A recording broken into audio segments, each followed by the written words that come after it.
bienvenue à tous pour ce dernier quart d'heure d'INSEM. Peut-être êtes-vous à la recherche d'un emploi. Alors que ce soit le premier job ou une reconversion, désormais mieux vaut privilégier ses compétences pour trouver un travail plutôt que son expérience professionnelle. Alors en tout cas, c'est le principe du prochain outil qui est mis à disposition par Pôle emploi, le bilan personnalisé de compétences. À qui ça s'adresse? Comment ça fonctionne? Et surtout, quelle différence avec les méthodes existantes? Réponse avec notre expert Jean-Marie Marcage, directeur des opérations de Pôle emploi, s'il vous plaît. Si vous souhaitez réagir, vous pouvez nous appeler en direct au 0800 3x0 900 ou nous écrire sur Facebook. Mon binôme veille. On veille, on a la tablette, le téléphone, on a tout. Et bien, tout de suite, on fait un bilan de compétences. C'est parti.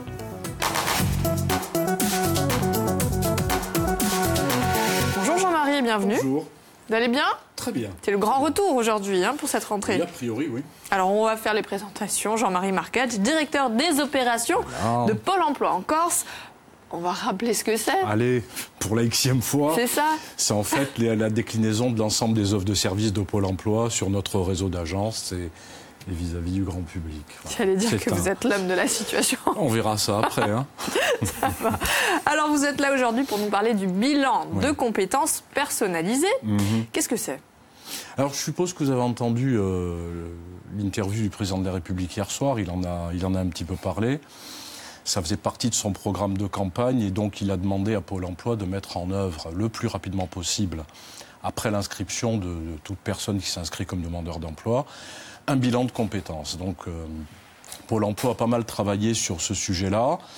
Nous avons laissé de côté le bilan de compétences approfondi tel qu'il existait, tel que nous l'avons pratiqué pendant quelques années, alors pour des raisons réglementaires et puis de faisabilité numérique, pour mettre au point un produit qui va être proposé dans très peu de temps, dans un mois et demi maximum, à l'ensemble des demandeurs d'emploi qui s'inscrivent.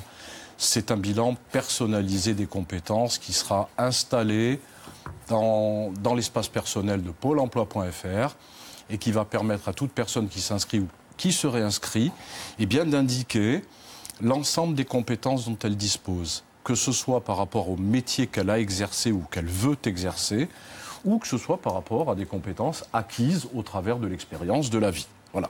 Alors, il a dit aussi qu'il y aurait des résultats d'ici 1 an et demi, 2 ans. Alors, on se donne un rendez-vous d'ici là. On verra, oui. N'est-ce pas? Alors, ça s'adresse à qui exactement? Est-ce que c'est la première fois qu'on va chercher du travail ou est-ce que ça peut être aussi une reconversion? Non. C'est, bien sûr, si on s'inscrit pour la première fois, c'est intéressant de pouvoir déjà confronter les compétences que l'on a acquises ou le métier que l'on veut exercer à la réalité du marché, déjà dans un premier temps. Mais à chaque fois que je peux avoir une période d'emploi, puis une période de chômage, puis une période d'emploi et ainsi de suite, je vais obligatoirement générer des compétences ou en acquérir. Et donc l'intérêt, c'est de pouvoir enrichir systématiquement mon bilan personnalisé avec les compétences que j'ai acquises. Parce qu'en fait, il faut insister sur la différence entre les compétences et l'expérience professionnelle, c'est pas la même chose. Alors, c'est pas la même chose. On est sur, on l'avait déjà évoqué lors d'une précédente émission. Pôle emploi aujourd'hui considère que la clé d'entrée de la définition d'un parcours professionnel ou de l'accès à l'emploi, c'est plus tellement l'intitulé d'un métier. Pourquoi? Parce que tout simplement, au travers de la vie, puis des emplois qu'on a pu exercer, on a acquis un certain nombre de compétences. Donc nous préférons aujourd'hui rentrer par le biais des compétences, bien sûr les confronter au marché, mais ça va permettre aux demandeurs d'emploi, en tout cas à la personne qui va s'inscrire, déjà de se dire, voilà les compétences que j'ai acquises, aujourd'hui elles sont positionnées de telle et de telle façon par rapport au marché du travail. Je rappelle juste que dans le bilan que nous allons mettre en ligne, lorsque la personne aura rempli les compétences qu'elle souhaitera afficher ou qu'elle souhaitera déclarer, le système va matcher et va commencer à calculer des choses. Qu'est-ce qu'il va lui donner? Il va lui donner déjà une sélection d'offres d'emploi géolocalisables et disponibles avec les compétences que la personne a déclarées. 2, il va lui donner un top 10 des entreprises qui recrutent sur ce secteur et dans ce métier-là, et avec ces compétences-là. 3, le système va lui donner l'intérêt des entreprises par rapport à tel et tel et tel type de compétences. Il va lui donner aussi les compétences qu'il n'a pas ou qu'il n'a pas déclaré et que les entreprises recherchent. Je veux dire qu'on a quand même un panel de propositions, de solutions et en tout cas d'horizons professionnels qui est assez important. Là, on a quand même l'impression que ça s'adresse à des gens qui ont déjà eu une expérience professionnelle. Mais pour, j'allais dire, un jeune qui débute, qui n'a pas encore d'expérience professionnelle, comment on évalue ses compétences ? Certes, il n'a pas d'expérience professionnelle, mais dans le courant de sa jeune vie, il a obligatoirement acquis un certain nombre de compétences. Alors, et s'il n'a pas acquis de compétences référencées, il a forcément, au travers de ses activités, acquis des caractéristiques professionnelles qui peuvent intéresser des employeurs. Un vécu en gros. C'est du vécu, voilà. Donc tu as déjà des compétences, alors que tu ne le savais même pas. Et vous savez que nous avons installé, il y a quelque temps, dans le cadre du développement de ce projet recrutement et compétences, nous avons installé à tous les stades de notre travail de spécialistes ce qu'on appelle les qualités professionnelles. Il y en a 14. Elles tiennent compte, on va dire, de l'environnement de travail, de la relation avec les autres, de vos propres goûts, de vos propres possibilités. Et déjà, avec les qualités professionnelles, on peut pointer un certain nombre de choses intéressantes pour le déroulement de carrière future. Alors, ça va se faire en ligne, ce fameux bilan, absolument. on l'a bien compris. Comment ça va se passer ? C'est quoi ? C'est sous forme de questionnaire ? Non, dès qu'un demandeur d'emploi va s'inscrire, à la fin de son script d'inscription, là, on commence à être un peu outillé là-dessus, depuis 2 ans et demi. À la fin de son script d'inscription, le système va lui proposer de remplir et de faire son bilan personnalisé de compétences, tout simplement. J'ai telle ou telle compétence ?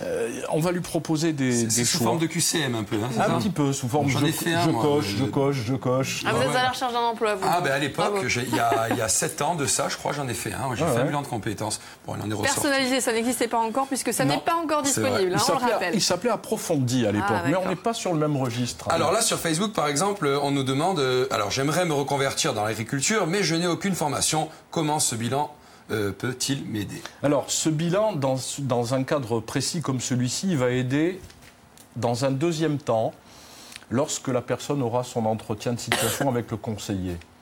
Pourquoi ? Parce que le conseiller va reprendre les éléments du bilan personnalisé de compétences, les reconfronter au marché, et en fonction de ce que l'outil donnera comme compétence à acquérir en fonction du projet professionnel aussi, puisqu'il est pris en compte de la personne, le conseiller sera en mesure de mobiliser l'offre de formation, si elle existe en Corse ou pas, si elle existe sur le continent. Le conseiller sera en mesure de mobiliser l'offre de formation pour compléter une ou plusieurs compétences non détenues. D'accord. Donc pas de panique, il y a toujours le conseiller en chair et en os qui entre en jeu pour vérifier, valider ce qui a été pré-rempli. Quel que soit l'outil, et nous commençons à avoir beaucoup d'outils numériques, quel que soit l'outil, il y a toujours le conseiller derrière.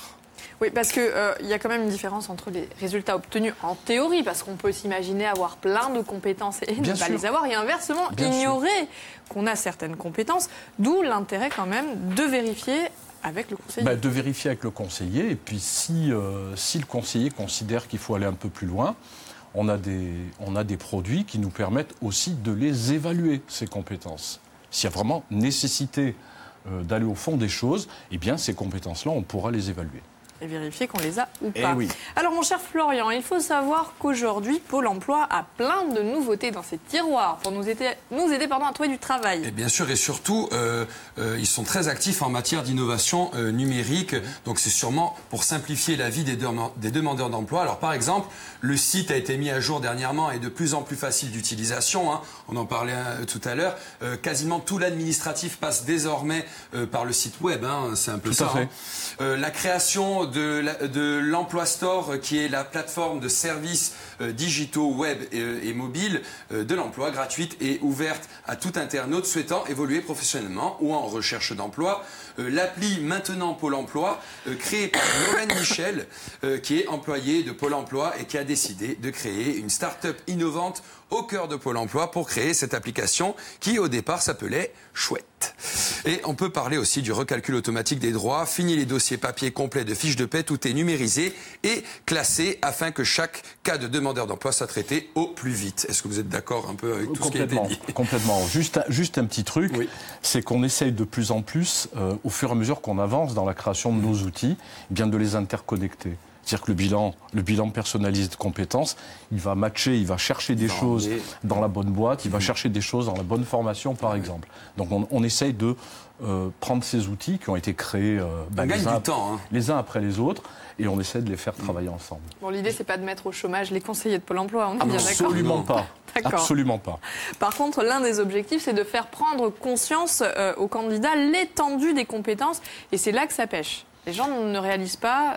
Les gens ne réalisent pas, ou ne savent pas, ou pensent savoir et non pas. Voilà. Donc c'est quelque chose qui, au-delà de l'efficacité opérationnelle pour nous, c'est vraiment de se dire on rentre dans un système où demain le recrutement ne sera plus seulement axé sur l'intitulé d'un métier. C'est une démarche globale. Je suis maçon ou je suis couturière. Eh bien, dans mon boulot de maçon, j'ai développé des compétences particulières, pas que des compétences de base. Et puis peut-être que quand j'étais pas maçon, j'ai fait d'autres choses dans ma vie qui ont fait que j'ai amassé des compétences. Et demain, dans le recrutement, c'est de ça dont on a besoin. On a besoin de personnes qui puissent répondre à des offres d'emploi, puissent répondre à une attente particulière d'employeurs sur des compétences précises. Oui, imaginons la couturière très minutieuse pourrait postuler un travail dans l'informatique ou l'aéronautique, carrément. Ça c'est déjà vu. Et ça c'est déjà fait. Par exemple, sur Facebook, on nous demande si il faut être inscrit forcément à Pôle emploi pour bénéficier de ce bilan. Le bilan de compétences, oui, il faut être inscrit. Il faut être inscrit, pourquoi ? Parce que on ne fait pas ce truc-là tout seul, et puis, il n'est pas obligatoire encore, mais on ne fait pas ça tout seul, et demain, il faut pouvoir en discuter avec un conseiller. Bien sûr, pour l'instant, il faut être inscrit. On n'a pas encore le produit. Ce sera disponible quand, justement ? Le 12 décembre. On le met en ligne le 12 décembre. On n'a pas encore le produit grand public. Donc rendez-vous www.pôleemploi.fr. Si la langue corse était aussi un critère de plus en plus important dans les...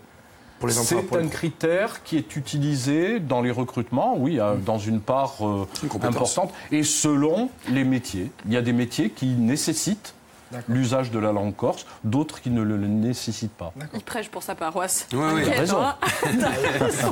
Alors, ce ne sera pas obligatoire, mais est-ce que on pourra le faire ou le refaire si on change d'avis ou si nos compétences évoluent ? Alors, il n'est pas obligatoire dans un premier temps. Il se situe juste après le script d'inscription ou de réinscription. Et ensuite, bien entendu qu'on peut le refaire, puisqu'il est stocké dans votre espace personnel. Et qu'un des enjeux aussi du bilan personnalisé, c'est toujours dans le programme recrutement et compétences d'aboutir d'ici la fin d'année à la construction du portefeuille de compétences. Donc, on vous reviendra d'en parler de ça. Oui, bien sûr. Pas de problème. Ça marche, on vérifiera. Merci beaucoup Jean-Marie d'être venu nous parler de ce fameux bilan de compétences personnalisées. Si vous souhaitez voir ou revoir cette émission, on vous donne rendez-vous sur notre page YouTube, évidemment France 3 Corse via STL. On se donne rendez-vous demain et d'ici là, moi je vous souhaite une excellente fin de journée. On va les soigner, mon cher Florian, ça va pas fort. Allez, à demain, ciao. Au revoir.